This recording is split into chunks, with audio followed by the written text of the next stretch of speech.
Hello students, very good morning. पिछली class में हम लोग पढ़े थे कि रेजिस्टेंस जो है किसी कंडक्टर का किन किन बातों पर निर्भर करता है। अब हम लोग को यहाँ पढ़ना है कॉम्बिनेशन ऑफ रेजिस्टर्स, दो या दो से ज़्यादा इक्विपमेंट डिवाइसेस रेजिस्टर को जब हम किसी सर्किट से जोड़ते हैं तो उनके कॉम्बिनेशन का जो होता है पैटर्न क्या होता है, क्या क्या तरीका होता है। तो इसमें दो तरीके से जो है जनरली है तो तीन, एक मिक्स्ड कॉम्बिनेशन भी होता है, लेकिन हम लोग दो पढ़ेंगे अभी। उसमें पहला series wise combination. Series wise combination जो होता है आपको रजिस्टर का ऐसा कॉम्बिनेशन जिसमें पहले का लास्ट इन दूसरे के फर्स्ट इन से, दूसरे का लास्ट इन तीसरे के फर्स्ट इन से, और इसी तरह से और भी जो है मतलब series of registers are so on connected, इसी तरह से जुड़े हुए होते हैं। इसमें खासियत ये होती है कि सब रजिस्टर से होकर करंट सेम पास करेगा। जैसे कि इसमें अगर मान लीजिए 2 एम्पियर का करंट जो है इस सर्किट में पास हो रहा है तो यही 2 एम्पियर इसमें पास करेगा।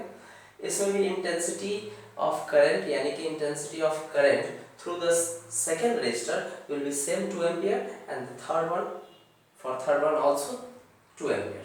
Okay?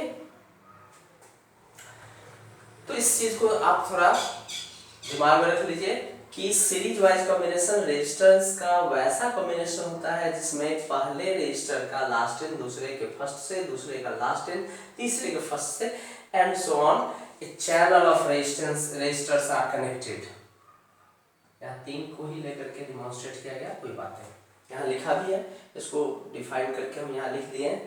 If two or more resistors are so connected with an electric circuit that once, पहले का जो है लास्ट फर्स्ट, यहाँ लिखिए first last and last ends are attached with seconds, first last in is attached with seconds first in and seconds last in tags with thirds first in and so on. Other registers are connected, then this type of combination of register is known as or called as series combination. Okay, series combination की कुछ खासियत है, features है जो यहाँ पर हम briefly लिखते हैं। क्या है कि सबसे पहली बात ये वोल्टेज जो भी सोर्स का वोल्टेज होगा, सोर्स यहाँ बैटरी हो सकता है या आपका जो है घर में जैसे एसी करंट का सोर्स होता है बोर्ड वगैरह, तो वो हो सकता है। तो इसमें दो टर्मिनल प्लस टर्मिनल और माइनस टर्मिनल होते हैं, तो उसी से यहाँ पर कंसर्न लिया गया है कि इनके जो सोर्स दे रहा है, जो आपको इनपुट दे रहा है सोर्स वोल्टेज का, वही वोल्टेज का डिस्ट्रीब्यूशन अमंग द रेजिस्टर्स होगा। ठीक है, मतलब उतना ही रेजिस्टर जो है आपको इसमें उतना ही वोल्टेज का डिस्ट्रीब्यूशन इसके इस रेजिस्टर के बीच में या और भी रेजिस्टर जुड़े हैं तो उन सब के बीच में होगा। लेकिन हाँ, एक चीज ध्यान में रखें कि रेजिस्टर का वैल्यू अगर सेम रहेगा तो इक्वली डिस्ट्रीब्यूट होगा, अगर सेम नहीं होता है तो यहाँ अनइक्वली डिस्ट्रीब्यूट होगा। ठीक है, जैसे हमारे पास है कुछ घर में जैसे रोटियां मम्मी माँ पकाती हैं, तो क्या है बच्चों को अलग क्वांटिटी में जैसे एक दो पीस में ही मिलेगा, लेकिन बड़ों को जो है 3-4, वही है जिसका जो सामर्थ्य है उस हिसाब से जो होता है डिस्ट्रीब्यूशन होता है। वैसे यहाँ भी ओके, चलिए इसको ज़्यादा लंबा नहीं खींचेंगे। V=V1 + V2 + V3, that's it. और एक और बात कि current through each resistor is same. पिछले वीडियो में भी हम बताए थे कि अगर इसको डिश की तरह गड्ढे की तरह ट्रीट करें और ये पूरा एक चैनल जो है वाटर का सर्कुलेशन चैनल है, ओके, तो इस डिश में जाने के बाद पानी जब फिल हो जाएगा, फिर इसमें फिल हो जाएगा, इसमें फिल हो जाएगा, उसके बाद जो फ्लुएंसी यहाँ पर पानी का होगा वही फ्लुएंसी आप मेंटेन देखेंगे सब में भी होगा। इसका मतलब करंट जो है, जो आवेशों का प्रवाह है, मतलब the flow of charges is not going to be disturbed. Okay, मतलब not going to be altered. So we can say that current across each and every register in series wise combination doesn't go to change. Okay, तो ये clear हो गया। अब parallel पढ़ाते हैं। Parallel wise combination क्या है? पैरेलल वाइज कॉम्बिनेशन में जैसा कि इस पिक्चर में आपको इलस्ट्रेट किया गया है कि रजिस्टर 1, 2 और 3 और भी कई रजिस्टर आपस में जुड़े हुए हैं।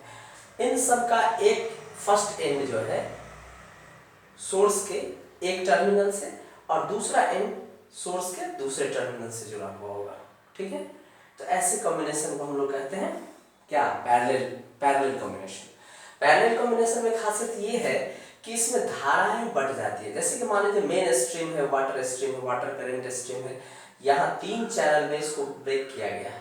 तो 3 चैनल में जब ब्रेक होगा तो जो intensity of flow of water या चार्ज यहाँ है वही यहाँ मेंटेन नहीं होगा, क्योंकि 3 चैनल में धारा बढ़ जा रही है। ओके, लेकिन ये जब फिर से जो है रिकंस्टिट्यूट होगा तो यहाँ पर वही फ्लुएंसी आएगा धारा का, यानी यहाँ भी I ही प्राप्त होगा।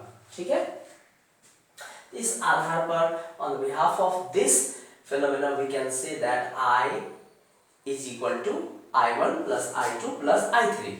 Is that clear? Okay. V across the ends of every resistor is same. आप कैसे कहेंगे? कैसे?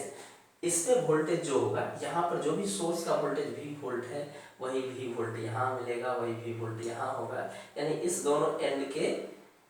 ठीक है, क्योंकि इसका अल्टीमेटली जो एंड सब जो है जुड़ा हुआ है यहाँ, इसमें कहीं कोई रजिस्टर इसके बाद जो है यहाँ से नहीं जुड़ा हुआ है, इसीलिए इसको नेग्लिजिबल मान करके चला जाएगा। तो आप देख रहे हैं इसका भी ये एंड यहाँ है, यहाँ है, तो वोल्टेज जो ये आपको देगा, जो भी अडॉप्ट करेगा वही वोल्टेज इन लोगों को मिलेगा। ठीक है, इन सारे रजिस्टर को अलग अलग मिलेगा। तो ये बातें क्लियर हो गई। तो यही था हमारा कॉम्बिनेशन ऑफ रजिस्टर्स। 2 टाइप का होता है। अब हम अगले क्लास में देखते हैं क्या कि इन कॉम्बिनेशन के बाद, यानी इन रजिस्टर्स के कॉम्बिनेशन के बाद इक्विवेलेंट रेजिस्टेंस जो मिलेगा, इन तीनों का जो एक परिणामी, एक रिजल्टेंट रेजिस्टेंस होगा, उसको फॉर्मुलेट करने का कोशिश करते हैं। उसको हम एक फॉर्मूला के तहत जो लाने का प्रयास करेंगे कि इक्विवेलेंट रेजिस्टेंस का वैल्यू क्या होगा और इस कंडीशन में यानी पैरेलल वाइज कॉम्बिनेशन में भी क्या होगा। ठीक है, दोनों को अलग अलग पढ़ते हैं। ठीक है, इसको राइट डाउन कर लीजिए।